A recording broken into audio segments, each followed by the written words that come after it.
ಈ ವಿಷಯ ಎಲ್ಲ ನಿನಗೆ ಹೇಗೆ ಗೊತ್ತು? ವಿಕಾಸ್ ಜೊತೆ ನಿಹಾರಿಕಾ ಅವರು ವಿಡಿಯೋ ಕಾಲಲ್ಲಿ ಮಾತಾಡಿದ್ದನ್ನು ನಾನು ನೋಡಿದೆ. ಯಾರೇ ಅಡ್ಡ ಬಂದ್ರು, ಎಷ್ಟೇ ಜನ ನನ್ನ ತಡಿಯಕ್ ಬಂದ್ರು ಎಲ್ರೂ ಶೂಟ್ ಮಾಡ್ಬಿಡ್ತೀನಿ.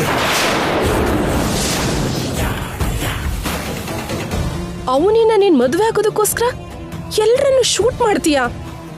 ಇದು ತುಂಬಾ ಅನ್ಯಾಯ ಕಣೋ. ಅನ್ಯಾಯ ಅಲ್ಲ, ಮಾರಣ ಹೋಮ ಸೃಷ್ಟಿಸ್ತೀನಿ. ಅವನಿ ಕುತ್ತಿಗೆ ತಾಳಿ ಕಟ್ತೀನಿ. ಎದುರುಗಡೆ ಬರೋರ್ನ ಸುಟ್ಟು ಬಿಸಾಕ್ತೀನಿ.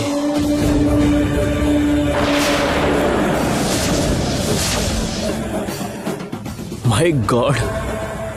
ನಾನು ನೋಡಕ್ ಮುಂಚೆ ಅವ್ರು ಏನ್ ಮಾತಾಡ್ಕೊಂಡ್ರೋ ಗೊತ್ತಿಲ್ಲ, ಆದ್ರೆ ನಾನು ನೋಡ್ದಾಗ ಮಾತ್ರ ವಿಕಾಸ್ ಆ ಥರ ನಿರ್ಧಾರ ತಗೊಂಡಿದ್ದು ಗೊತ್ತಾಯ್ತು.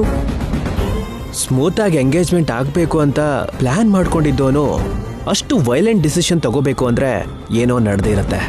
ಅದೇ ಅರ್ಥ ಆಗ್ತಾ ಇಲ್ಲ ಭಾವ.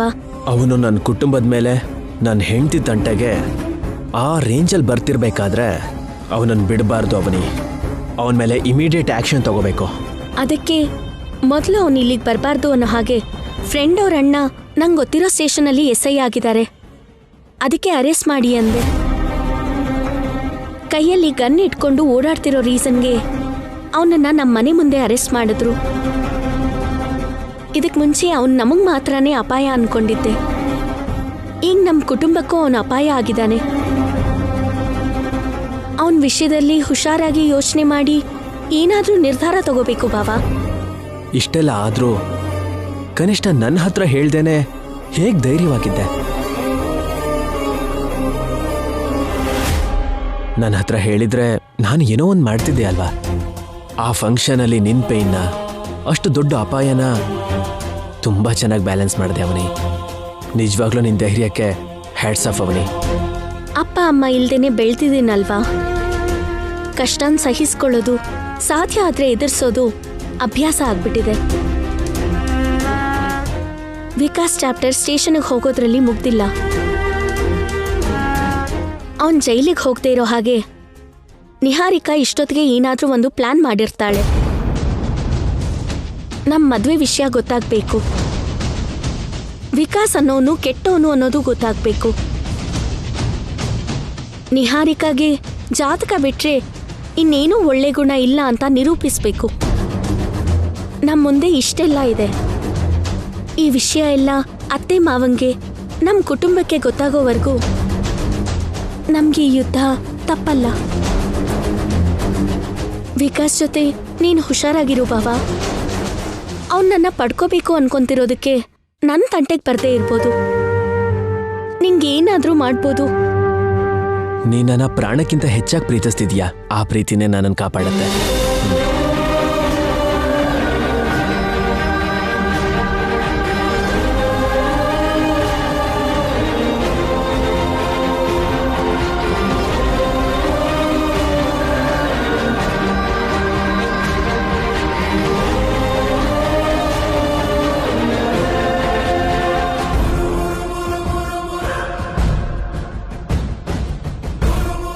ನನ್ನ ಫ್ಯಾಮಿಲಿ ವಿಷಯದಲ್ಲಾಗಲಿ, ನನ್ನ ಬಿಸ್ನೆಸ್ ವ್ಯವಹಾರದಲ್ಲಾಗಲಿ ಯಾವತ್ತೂ ನಾನು ಇನ್ಫ್ಲೂಯೆನ್ಸ್ ಉಪಯೋಗಿಸಿರಲಿಲ್ಲ. ಇವತ್ತು ನಿನ್ನ ಸ್ಟೇಷನಿಂದ ಹೊರಗಡೆ ಕರ್ಕೊಂಡು ಬರೋದಕ್ಕೆ ಉಪಯೋಗಿಸ್ಬೇಕಾಗಿ ಬಂತು. ತುಂಬ ದುಡ್ಡು ಖರ್ಚು ಮಾಡಬೇಕಾಗಿ ಬಂತು. ಸುಮ್ಮನೆ ಉಪಯೋಗಿಸ್ತಿದ್ಯಾ? ಸುಮ್ಮನೆ ಖರ್ಚು ಮಾಡ್ತೀಯಾ? ನಾನು ಕೊಟ್ಟಿರೋ ದುಡ್ಡಿದ್ದಾನೆ ಅಲ್ವಾ ಇಷ್ಟು ಬೆಳೆದಿರೋದು? ನಿನ್ನ ಮಗಳು ಮದುವೆ ಆಗ್ಬಾರ್ದು ಅಂತಾನೆ ಅಲ್ವಾ ಇದನ್ನೆಲ್ಲ ಮಾಡಿದ್ದು? ಏನೋ ದೇಶಕ್ಕೆ ಸ್ವತಂತ್ರ ತಂದ ಹಾಗೆ ಮಾತಾಡ್ತಿದ್ಯಾ? ಏಯ್, ಒಂದ್ ಕೆಲ್ಸ ಮಾಡೋ, ನಮ್ಮಿಬ್ರನ್ನ ಸಾಯಿಸ್ಬಿಡು, ಅವಾಗ ನೀನ್ ಹಾಯಾಗಿರ್ತೀಯ. ಅವನಿ ಜೊತೆ ನಾನು ಮದುವೆ ಮಾಡಲಿಲ್ಲ ಅಂದ್ರೆ ಹೇಗೂ ಅದೇ ನಡೆಯುತ್ತೆ ಅಲ್ವಾ? ನೋಡು, ಆಗಿದ್ದೇನೋ ಆಗೋಯ್ತು. ಇನ್ನೊಂದ್ಸರಿ ಇಂಥ ಕೆಟ್ಟ ಕೆಲ್ಸ ಮಾಡ್ದೆ ಅಂದ್ರೆ ನಿನ್ನನ್ ಬಿಡ್ಸೋಕ್ ನಮ್ಮಿಂದ ಆಗಲ್ಲ. ಪೊಲೀಸರಿಗೆ ಹೇಳಿ ಶೂಟ್ ಮಾಡೋಕ್ ಹೇಳ್ಬೇಕಾಗಿತ್ತು. ನಿಹಾರಿಕಾ, ಯಾಕೆ ಕಿರ್ಚ್ತಿದ್ಯಾ? ಹಾ, ಕಿರ್ಚೋದಕ್ಕೆ ನನ್ ಕೈಲಿ ಆಗಲ್ಲ ಅನ್ಕೊಂಡಿದ್ಯಾ? ನೀನ್ ಯಾಕೆ ಕಿರ್ಚ್ತಾ ಇದ್ಯಾ? ನೀನ್ ಮಾಡೋ ಕೆಲ್ಸಗಳು ಏನಾದ್ರೂ ಗೊತ್ತಾದ್ರೆ ಅವನಿ ನಿನ್ನ ಮದ್ವೆ ಮಾಡ್ಕೋತಾಳ? ನನಗೆ ಶೇಖರ್ ಜೊತೆ ಮದ್ವೆ ಆಗತ್ತಾ? ಕೊನೆ ತನಕ ತಗೊಂಡ್ ಬಂದಿದ್ದೀನಿ. ಎಲ್ಲಾನು ಹಾಳ್ ಮಾಡ್ತಿದ್ಯಾ ನೀನು. ಪೂರ್ತಿಯಾಗಿ ಕ್ಯಾನ್ಸಲ್ ಆಗೋವರೆಗೂ ಹೀಗೆ ಮಾಡ್ತಾ ಇರ್ತೀಯ ಏನು? ಅಷ್ಟಕ್ಕೂ ಮದ್ವೆ ಆಗಿರೋ ಅವನಿನ ಮತ್ತೆ ನನಗ್ ಕೊಟ್ಟು ಹೇಗ್ ಮದ್ವೆ ಮಾಡ್ತೀರಾ?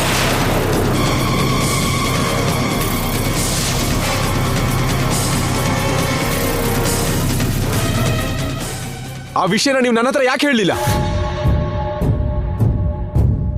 ಅಷ್ಟು ದೊಡ್ಡ ವಿಷಯನ ಯಾಕೆ ಬಚ್ಚಿಟ್ರಿ? ಹೇಳಿ. ಅಷ್ಟಕ್ಕೂ ಅವನಿಗೆ ಮದ್ವೆ ಆಗಿದೆ ಅಂತ ನಿನಗೆ ಯಾರು ಹೇಳಿತು? ಯಾರು ಹೇಳಿದ್ರೇನು? ಆಗಿದ್ಯಾ ಇಲ್ವಾ? ಮೊದಲು ನೀನ್ ನನ್ನ ಹತ್ರ ಆ ವಿಷಯ ಯಾರು ಹೇಳಿದ್ದು ಅಂತ ಹೇಳು. ಅವನಿಗೆ ಸ್ಯಾರಿ ತಗೊಂಡು ಶಾಪ್ನಿಂದ ಹೊರಗಡೆ ಬರ್ಬೇಕಾದ್ರೆ ಅವನಿ ಭಾವ ನರಸಿಂಹ ಕಾಣಿಸ್ದ. ಆಲ್ರೆಡಿ ಮದುವೆ ಆಗಿರೋಳ್ನ ಮತ್ತೆ ಹೇಗೆ ನೀನ್ ಮದುವೆ ಆಗ್ತೀಯಾ? ನಿನಗೆ ನಿಜ ಗೊತ್ತಾಗ್ಬೇಕು ಅಂದ್ರೆ ಅವನಿ ಕತ್ತಲ್ಲಿ ತಾಳಿ ಇದೆಯೋ ಇಲ್ವೋ ನೋಡು. ಅವನ್ ಹೇಳಿದಿಕ್ಕೆ ಗೊತ್ತಾಯ್ತು. ಇವಾಗ ಏನಂತೀರಾ? ಇದಕ್ ನೀವೇನು ಉತ್ತರ ಕೊಡ್ತೀರಾ ಹೇಳಿ? ಕೇಳ್ತಿದ್ದೀನಿ ಅಲ್ವಾ? ಒಬ್ರು ಮಾತಾಡ್ತಿರಲ್ಲ ಯಾಕೆ? ನೀನ್ ಹೋಗಿ ಹೋಗಿ ಆ ಕುಡ್ಕನ್ ಮಾತನ್ನ ವೇದವಾಕ್ಯ ಅನ್ನೋ ತರ ನಂಬಿದ್ಯಾ ಅಂತ ಆಯ್ತು. ಅಂದ್ರೆ ಅವನೊಬ್ಬ ಇಡೀ ದಿನ ಕುಡಿಯೋ ಕುಡ್ಕ, ಬರೀ ಸುಳ್ಳೆ ಹೇಳ್ತಿರ್ತಾನೆ. ಪ್ರಪಂಚದಲ್ಲಿ ಯಾರಾದ್ರೂ ಕುಡುಕರ ಮಾತನ್ನ ನಂಬ್ತಾರ ಹೇಳು? ನಂಬಿ ಉದ್ಧಾರ ಆಗಿರೋರು ಯಾರಾದ್ರೂ ಇದ್ದಾರಾ? ಯೋಚನೆ ಮಾಡ್ತಿದ್ದಾನೆ ಅಂದ್ರೆ ನಿಹಾರಿಕಾ ಹೇಳಿದ್ದನ್ನ ನಂಬ್ತಿದ್ದಾನೆ. ಅಮ್ಮಯ್ಯ, ಸರಿಯಾಗಿ ಮ್ಯಾನೇಜ್ ಮಾಡಿದ್ಲು. ಅವನಿದಕ್ಕೂ ಮುಂಚೆ ಕೂಡ ನಮ್ಮ ಹತ್ರ ತುಂಬಾ ಸುಳ್ಳು ಹೇಳಿದಾನೆ. ಅದಕ್ಕೆ ಅವನನ್ನ ನಮ್ಮನೆ ಗೇಟ್ ಹತ್ರ ಕೂಡ ಬರೋದಕ್ ಬಿಡಲ್ಲ. ಹಾಗಾದ್ರೆ ಅವ್ನು ಸುಳ್ಳು ಹೇಳದ್ನಾ? ಅವನ್ ಮಾತನ್ನ ನಂಬಾರ್ದು ಅಂತೀಯ? ನೀನ್ ನಂಬಿದ್ರೆ ನಿನ್ಗೆ ಅವನು ಚಾರ್ಮಿನಾರ್ ಕೂಡ ಮಾರ್ತೀನಿ ಅಂತ ಕೂಡ ಹೇಳ್ತಾನೆ. ಹಾಗಾದ್ರೆ ಅವನಿಗೆ ಮದುವೆ ಆಗಿಲ್ಲ ಅಂತಾಯ್ತು? ಇಲ್ಲ, ಒಂದ್ ವೇಳೆ ಆಗಿದೆ ಅಂತಾನೆ ಅನ್ಕೊಳ್ಳೋಣ, ಬಿಟ್ಬಿಡ್ತೀಯಾ? ಸುಮ್ನೆ ಬಿಡಲ್ಲ. ಹಾಗಿದ್ರೆ ಯಾಕಿದಿಲ್ಲ? ಆಗಿದ್ರೆ ಏನು, ಆಗಿಲ್ಲ ಅಂದ್ರೆ ಏನು ಅಂತೆಲ್ಲ ಯಾವ್ದೋ ಒಂದ್ ರೀತಿಯಲ್ಲಿ ಮದ್ವೆ ಮಾಡ್ಕೊಂಡು ದುಬೈ ಕರ್ಕೊಂಡು ಹೋಗೋದ್ ಬಿಟ್ಟು ಅಷ್ಟರಲ್ಲಿ ಗನ್ ಹಿಡ್ಕೊಂಡು ರೋಡ್ ಮೇಲೆ ಓಡಾಡ್ಬೇಡ. ಆದ್ರೂ ವೇದವತಿ ಅವ್ರ ಮನೆವರೆಗೂ ಬಂದವನು ಪೊಲೀಸರಿಗೆ ಹೇಗ್ ಸಿಕ್ಕಾಕೊಂಡೆ? ಯಾಕೆ ಕರ್ಕೊಂಡು ಹೋದ್ರು? ಗನ್ ಹಿಡ್ಕೊಂಡು ಓಡಾಡ್ತಿರೋದಕ್ಕೆ ಅರೆಸ್ಟ್ ಮಾಡಿದೀವಿ ಅಂತ ಹೇಳಿದ್ರೆ ಹೊರತು ನನಗಂತೂ ಅದನ್ನ ನಂಬೇಕು ಅನಿಸ್ಲಿಲ್ಲ. ಅದಕ್ಕಿಂತ ಮೊದಲು ಏನ್ ನಡೀತು ಅಂದ್ರೆ, ನಾನೊಬ್ಳಿಗೆ ಆಕ್ಸಿಡೆಂಟ್ ಮಾಡಿದ್ದೆ ಅಂತ ಹೇಳಿದ್ದೆ ಅಲ್ವಾ? ಅವಳು ಬರ್ಬೇಕಾದ್ರೆ ರೋಡ್ ಮೇಲೆ ಕಾಣಿಸಿದ್ಲು.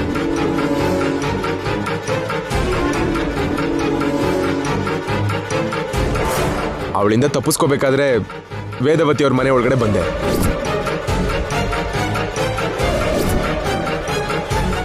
ಅವಳನ್ನ ನೋಡ್ದೇನೆ ಮನೆ ಒಳಗಡೆ ಬಂದ್ಲು.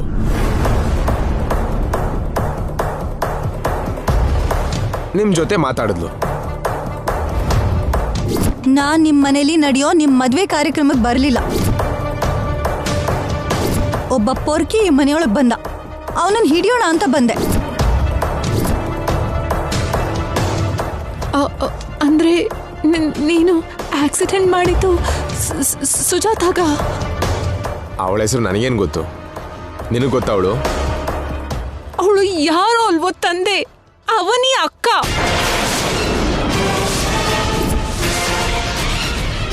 ಹೌದಾ?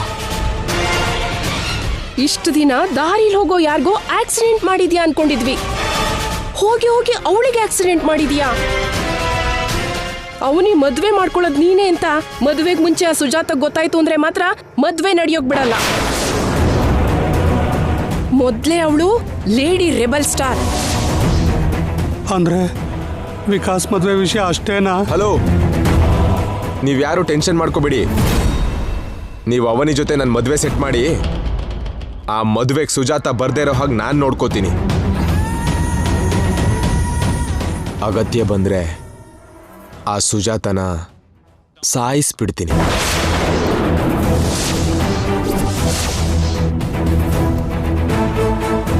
ದಯವಿಟ್ಟು ನೀನು ಈ ಇಶ್ಯೂನ ಇನ್ನಷ್ಟು ಕಾಂಪ್ಲಿಕೇಟ್ ಮಾಡಬೇಡ. ಕಥೆನ ನಾನ್ ನಡೆಸ್ತೀನಿ, ನಾನ್ ಹೇಳ್ದಾಗೆ ಫಾಲೋ ಮಾಡು. ಹ, ನಾನು ಹೋಗಿ ಬರ್ತೀನಿ.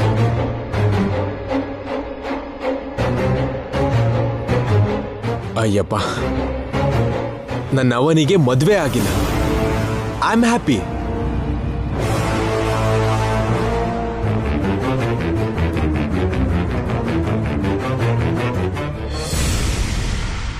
ನಿಹಾರಿಕಾ ಪ್ಲಾನ್ ಮಾಡಿದ ಹಾಗೆ ನಿನ್ನೆ ನಮ್ಮ ಮದ್ವೆ ದಿನದ ಸಂಭ್ರಮದಲ್ಲಿ ವಿಕಾಸ್ ಅವನಿ ಉಂಗ್ರ ಬದಲಾಯಿಸ್ಕೊಂಡಿದ್ರೆ ಚೆನ್ನಾಗಿರ್ತಿತ್ತು ರೀ. ಅತ್ತೆ, ಕಾಫಿ ತಗೊಳ್ಳಿ. ಮಾವ, ರಾಗಿ ಗಂಜಿ ತಗೊಳ್ಳಿ. ಬೆಳಗ್ಗೆ ಕಾಫಿ ಕುಡಿಯೋದು ಒಳ್ಳೇದು, ಬ್ರೈನ್ ಸ್ಟಿಮ್ಯುಲೇಟ್ ಆಗತ್ತೆ. ಕಾಫಿಯಿಂದ ಹಾರ್ಟ್ ಪ್ರಾಬ್ಲಮ್ಸ್ ಬರೋ ಅವಕಾಶ ಇದೆ ಅಂತ ಡಾಕ್ಟರ್ಸ್ ಹೇಳ್ತಿದ್ದಾರೆ. ಅದಕ್ಕೆ ರಾಗಿ ಗಂಜಿ ಕುಡಿದ್ರೆ ಆರೋಗ್ಯಕ್ಕೆ ಒಳ್ಳೇದು. ಇಬ್ರು ದೊಡ್ಡ ಡಾಕ್ಟರ್ಸ್ ಆಗಿ ಮಾತಾಡ್ತಾ ಇದ್ದೀರಲ್ಲ, ಏನು? ಇವಾಗ ಅತ್ತೆ ಮಾವ ಯಾರ್ ಕೈಯಿಂದ ತಗೋತಾರೋ ನೋಡ್ಬೇಕು. ಸೊಸೆ ಆಗೋಳ್ ಕೊಡ್ತಾ ಇರೋ ರಾಗಿ ಗಂಜಿನ, ಸೋದ್ರು ಸೊಸೆ ಕೊಡೋ ಕಾಫಿನ, ಯಾರ ಮೇಲೆ ಎಷ್ಟು ಪ್ರೀತಿ ಇದೆ ಅಂತ ಇವಾಗ ಗೊತ್ತಾಗತ್ತೆ. ನಮಸ್ಕಾರ. ನಮಸ್ಕಾರಮ್ಮ.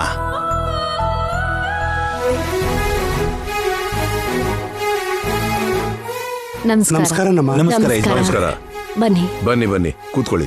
ಕೂತ್ಕೊಳ್ಳಿ. ಪರವಾಗಿಲ್ಲಮ್ಮ, ಮುಖ್ಯವಾದ ವಿಷಯ ಹೇಳಿ ಹೋಗೋಣ ಅಂತ ಬಂದ್ವಿ ಅಮ್ಮ. ಹೇಳಿ. ನಿಮ್ ದಯೆಯಿಂದ ಹೋದ ವರ್ಷ ದೇವಸ್ಥಾನ ತುಂಬಾ ಅಭಿವೃದ್ಧಿ ಹೊಂದಿದೆಯಮ್ಮ. ಹಾಗೇನೆ ಸ್ಕೂಲ್ ಭವನ ಕೂಡ ರೆಡಿ ಆಗಿದೆಯಮ್ಮ. ಈ ಸಲ ನೀವು ಮಾಡಿರೋ ಸಹಾಯದಿಂದಾನೇ ಊರಲ್ಲಿ ಹಾಸ್ಪಿಟಲ್ ಕಟ್ಟಿದ್ವಿ ಅಮ್ಮ.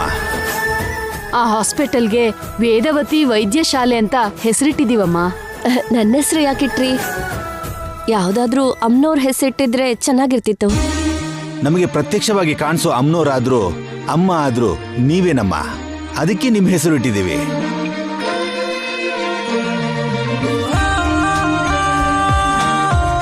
ಪ್ರಾರಂಭೋತ್ಸವದ ಏರ್ಪಾಡೆಲ್ಲ ಮಾಡ್ಕೊಂಡಿದೀವಿ. ನಾಳೆ ನೀವು ಕುಟುಂಬ ಸಮೇತರಾಗಿ ಬಂದು ನಿಮ್ ಕೈಯಾರನೆ ಓಪನ್ ಮಾಡ್ಬೇಕಮ್ಮ. ನಿಮ್ಮ ಜಾತಕ ಒಂದ್ ಸಮಯದಲ್ಲಿ ಹಸಿವನ್ನ ತೀರಿಸಿತ್ತು, ಇವಾಗ ಆರೋಗ್ಯನ ಕೊಟ್ಟು ಕಾಪಾಡತ್ತೆ. ಹತ್ತೂರ್ಗೆ ನಿಮ್ಮಂತವ್ರು ಒಬ್ರಿದ್ರೆ ಬಡವ್ರ ಬದುಕು ಕಷ್ಟಗಳಿಂದ ದೂರ ಆಗುತ್ತಮ್ಮ. ಕಷ್ಟದಲ್ಲಿರೋರ್ ಪಕ್ಕದಲ್ಲಿ ನಾನು ಯಾವಾಗ್ಲೂ ಜೊತೆಯಾಗಿರ್ತೀನಿ. ನಾಳೆ ಎಲ್ರೂ ಬರ್ತೀವಿ ಬಿಡಿ. ಪ್ರಾರಂಭೋತ್ಸವಕ್ಕೆ ಮೊದಲು ಪುರೋಹಿತರ ಕೈಯಿಂದ ಪೂಜೆ ಮಾಡಿಸೋಣ. ಪುರೋಹಿತರನ್ನು ಕೂಡ ಕರೆಸ್ಬಿಡಿ. ನಮ್ಮೂರ್ ಗುರುಗಳೇ ಪ್ರಾರಂಭೋತ್ಸವ ಮುಹೂರ್ತ ಇಟ್ಟಿದ್ದಾರೆ, ಅವರೇ ಬರ್ತಿದ್ದಾರೆ ಯಜಮಾನ್ರೆ. ಮತ್ತಿನೇನು, ಅವ್ರ ಕೈಯಾರ ಪೂಜೆ ಮಾಡಿದ್ರೆ ಎಲ್ಲ ಒಳ್ಳೇದಾಗುತ್ತೆ. ಸರಿ, ನಾವಿನ್ ಬರ್ತೀವಮ್ಮ. ಒಳ್ಳೇದಾಗ್ಲಿ, ಹೋಗ್ಬನ್ನಿ. ಯಜಮಾನ್ರೆ.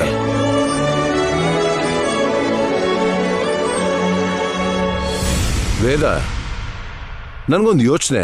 ಏನ್ರಿ ಅದು? ಹಾಸ್ಪಿಟಲ್ ಓಪನಿಂಗ್ ನನ್ ಕೈಯಿಂದ ಮಾಡಿಸ್ಬೇಕು ಅಂತ ನಮ್ಮವ. ಯಾಕೆ? ಎಲ್ರೂ ಹೊರಟೋಗೋದಕ್ಕ?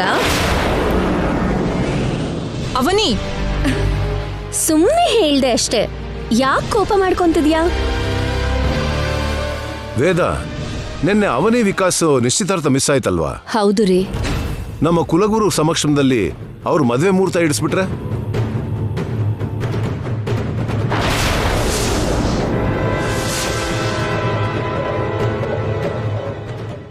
ತುಂಬಾ ತುಂಬಾ ಒಳ್ಳೆ ಆಲೋಚನೆ ಮಾವ. ಹೌದೌದು, ಸ್ವಾಮಿ ಕಾರ್ಯ ಸ್ವಕಾರ್ಯ ಅನ್ನೋ ಹಾಗೆ ಎರಡೂ ಆಗುತ್ತೆ. ನಮ್ ಗುರುಗಳೇ ನಿಹಾರಿಕಾ ಶ್ರೀಕರ್ ಮದ್ವೆ ಮುಹೂರ್ತ ಇಟ್ಟಿರೋದ್ರಿಂದ ಗುರುಗಳ ಕೈಯಲ್ಲೇ ಅವನಿ ವಿಕಾಸ್ ಮದ್ವೆ ಮುಹೂರ್ತ ಕೂಡ ಇಡ್ಸೋಣ.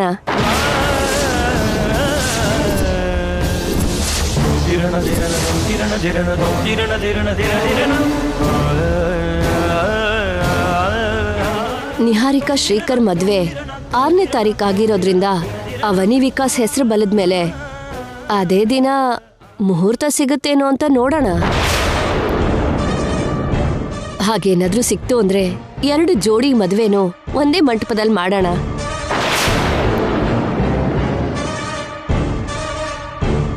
ಆರನೇ ತಾರೀಕು ಸಿಗ್ಲಿಲ್ಲ ಅಂದ್ರೆ 2 ದಿನ ಹಿಂದೆನೋ ಮುಂದೆನೋ ಮುಹೂರ್ತ ಇಡಿಸ್ಬಿಡೋಣ. ಅಲ್ಲಿ ನಡೆಯೋದೇನೋ, ನೀವು ಮಾಡಬೇಕು ಅನ್ಕೊಂಡಿರೋದೇನು ಹೇಳಿ? ಹಾಸ್ಪಿಟಲ್ ಇನಾಗ್ರೇಷನ್ ಸಂದರ್ಭದಲ್ಲಿ ಮದ್ವೆ ಮುಹೂರ್ತದ ವಿಷಯ ಯಾಕೆ? ಅದ್ರಲ್ಲಿ ತಪ್ಪೇನಿದೆ? ಹಾಸ್ಪಿಟಲ್ ಇನಾಗ್ರೇಷನ್ ಅಂದ್ರೆ ದಿನ ಪೂರ್ತಿ ಇರುತ್ತಾ ಏನು? 1 ಗಂಟೆನೋ 2 ಗಂಟೆನೋ ಇರುತ್ತೆ. ಉಳಿದಿರೋ ಸಮಯದಲ್ಲಿ ಮುಹೂರ್ತ ನೋಡಿದ್ರೆ ಸರಿ ಹೋಗುತ್ತಲ್ಲ. ಅವನು ಹೇಳಿದ್ ಸರಿಯಾಗೇ ಇದೆ. ಚಿಕ್ಕ ಸೋದರ್ ಸೊಸೆಗೆ ಬೇಗ ಮದ್ವೆ ಮಾಡ್ಬೇಕು ಅಂತ ಅತ್ತೆ ಮಾವ ರೆಸ್ಪಾನ್ಸಿಬಿಲಿಟಿ ತಗೋತಿದ್ರೆ ನೀವ್ಯಾಕೆ ಈ ವಿಷಯಕ್ಕೆ ಅಡ್ಡ ಬರ್ತಿದ್ದೀರಾ? ಅಷ್ಟಕ್ಕೂ ನನ್ಗೆ ಮೊದ್ಲಿಂದಾನು ಇದೇ ಅನುಮಾನ, ಚಿಕ್ಕ ಮಾವ ಅವನಿ ವಿಷಯದಲ್ಲಿ ಯಾಕಿಷ್ಟು ಕೇರ್ ತಗೋತಿದ್ದಾನೆ ಅಂತ. ಇನ್ ನಿಮ್ ಜಗಳ ನಿಲ್ಸಿ.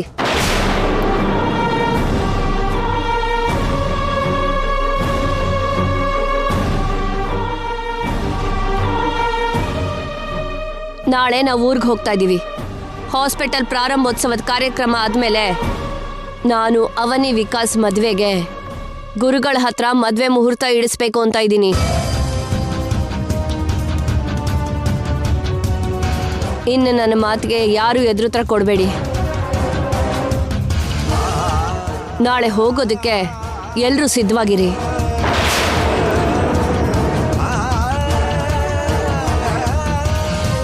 ನಡೀರಿ.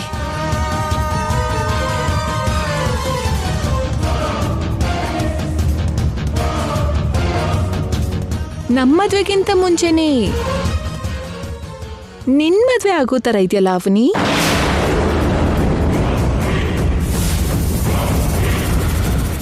ಅದೇನೋ ಬೇಗ ಆಗೋದ್ರೆ ನಮಗೆ ತಲೆನೋವು ಕಡಿಮೆ ಆಗುತ್ತೆ.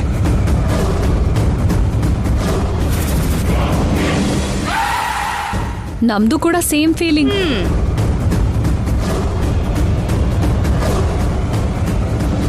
ನೆನ್ನೆ ದೊಡ್ಡ ಗಂಡಾಂತರದಿಂದ ಪಾರಾದ್ವಿ ಅನ್ಕೊಳ್ಳೋ ಅಷ್ಟರಲ್ಲಿ ಮತ್ತೊಂದು ಗಂಡಾಂತರ ಎದುರಾಗಿದೆ. ಎಲ್ಲರ ಸಮ್ಮುಖದಲ್ಲಿ ಗುರುಗಳು ಮದ್ವೆ ಮುಹೂರ್ತ ನೀಡ್ತಾರೆ. ನಾನು ಮೌನವಾಗಿರ್ಬೇಕಾಗಿರೋ ಪರಿಸ್ಥಿತಿ. ನಾಳೆ ನಾನು ಹೇಗೆ ತಪ್ಪಿಸ್ಕೊಳ್ಳಿ?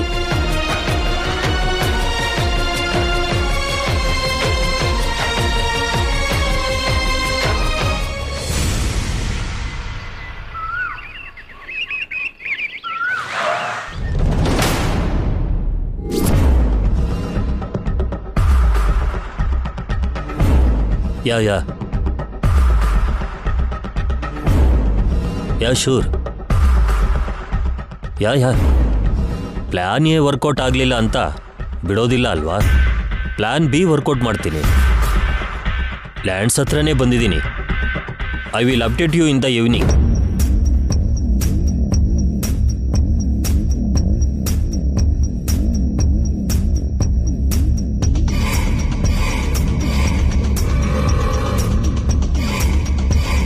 ಕಾರಣ ಸರ್, ನಾವು ಆಸೆ ಪಟ್ಟಿದ್ದು ನಮಗೆ ದಕ್ಕದೆ ಹೋಗಿರೋದು ಇಲ್ಲಿವರೆಗೂ ನಮ್ಮ ಹಿಸ್ಟ್ರಿಯಲ್ಲಿ ಇಲ್ಲ ಅಲ್ವಾ? ಇಲ್ಲ ಸರ್. ಆ ವೇದವತಿ ಆಗಲ್ಲ ಅನ್ನೋದು, ಆ ವೇದವತಿ ಮಗ ನನ್ನನ್ನು ಹೊರಗಡೆ ಹಾಕೋದು ಮಾಯಾ ಸಭೆಯಲ್ಲಿ ದುರ್ಯೋಧನನಿಗೆ ನಡೆದ ಅವಮಾನದ ಹಾಗಿದೆ. ಹೌದು ಸರ್. ಈ ಹೊಲನ ಫ್ಯಾಕ್ಟ್ರಿಗೋಸ್ಕರ ಕೇಳ್ತಿದ್ರೆ ರೈತರು ವೇದವತಿ ಅನುಮತಿ ಬೇಕು ಅಂತಿದ್ದಾರೆ. ಇಲ್ಲಿ ಫ್ಯಾಕ್ಟ್ರಿ ಕಟ್ಟೋದೇ ನನ್ನ ಡ್ರೀಮ್. ಕನ್ಸನ್ನ ನಿಜ ಮಾಡ್ಕೊಳ್ಳೋನೇ ವಿಜೇತ ಆಗ್ತಾನೆ. ಅಷ್ಟೇನಾ? ಅಷ್ಟೇ ಸರ್. ವೇದವತಿ ನಾಳೆ ಫ್ಯಾಮಿಲಿ ಜೊತೆ ಹಾಸ್ಪಿಟ್ಲ್ ಓಪನಿಂಗ್ ಬರ್ತಾಳೆ ಅಂತ ಊರಿನ ಜನ ಮಾತಾಡ್ಕೊಳ್ಳೋದು ಕೇಳಿದೆ. ಸೊಸೆ ಆಗೋಳ ವಿಷಯದಲ್ಲಿ ಜಾತಕ ಅನ್ನೋ ಸೆಂಟಿಮೆಂಟ್ ಇದೆ. ಆ ಜಾತಕ ಸರಿ ಹೊಂದೋ ಸೊಸೆನೇ ಸಿಕ್ಕಿದಾಳೆ ಅಂತನೂ ಗೊತ್ತಾಯ್ತು. ಮಾಯಾ ಫಕೀರನ ಪ್ರಾಣ ಗಿಳಿಯಲ್ಲಿದ್ದಾಗೆ ವೇದವತಿ ಬಲ ಆ ಸೊಸೆ ಹತ್ರ ಇದೆ. ಜಾತಕ ಸರಿ ಹೊಂದೋ ಸೊಸೆನ ನಾವು ಕಿಡ್ನಾಪ್ ಮಾಡಿದ್ವಿ ಅಂದರೆ ಆ ಬಲ ಬಲಹೀನತೆಯಾಗಿ ಬದಲಾಗುತ್ತೆ. Am I right? 100% ಸರ್. ಸೊಸೆನ ಅಡ್ಡ ಇಟ್ಕೊಂಡು ಬ್ಲ್ಯಾಕ್ ಮೇಲ್ ಮಾಡಿದ್ರೆ ಈ ಜಾಗನೇ ಏನು, ಈ ಊರನ್ನೇ ಮಾರಿಬಿಡ್ತಾಳೆ. ಆ ಸೊಸೆ ಯಾರೋ ನನಗೆ ಗೊತ್ತು. ನನ್ನ ಮೇಲೆ ಅನುಮಾನ ಬರ್ದಿರೋ ಹಾಗೆ ಪ್ಲ್ಯಾನ್ ಮಾಡಬೇಕು. ನಾಳೆ ಶಂಕರ್ ಹತ್ರ ಬಂದು ಮೀಟ್ ಆಗು ಅಂತ ಫೋನ್ ಮಾಡು. Okay sir.